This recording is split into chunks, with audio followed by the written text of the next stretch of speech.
Ils ont tout fait pour décapiter tous les leaders arabes qui leur résistaient, en Irak ou en Libye.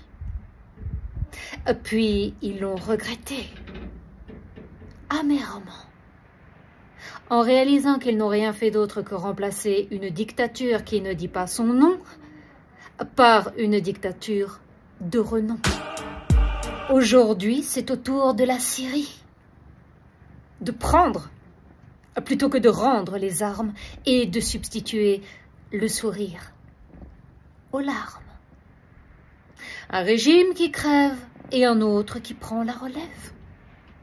Pourvu que le rêve ne se transforme pas en cauchemar comme lors du printemps arabe. Après une aristocratie peu enviable qui a régné plus d'un demi-siècle sur le plus grand pays du Levant, il est temps, se disent les rebelles, de mettre en place une véritable théocratie. El Joulani l'a promis et fera tout pour tenir sa promesse. Damas est en liesse d'entendre son Altesse lui murmurer au creux de l'oreille cette merveille. On te dira, ici ou là, que c'est le nouvel ordre mondial qui l'a voulu.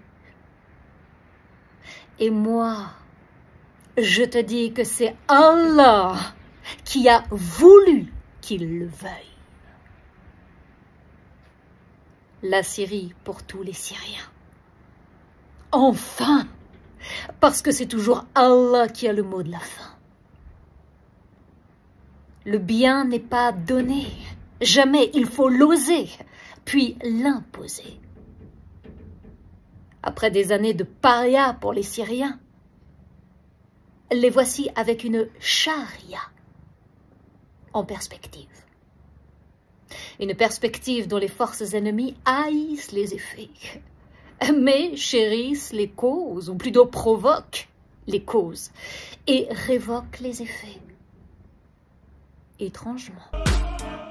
Pour que le changement de régime réussisse, il lui faut impérativement se débarrasser de leurs ordonnées et de leurs abscisses, et qu'il agisse pour une fois, rien qu'une fois, mais une fois pour toutes, en respectant scrupuleusement la loi de Dieu, qui recommande à la raison d'être raisonnable, et au cœur d'être charitable, en reconnaissant que la théocratie est la seule voie louable et non la démocratie.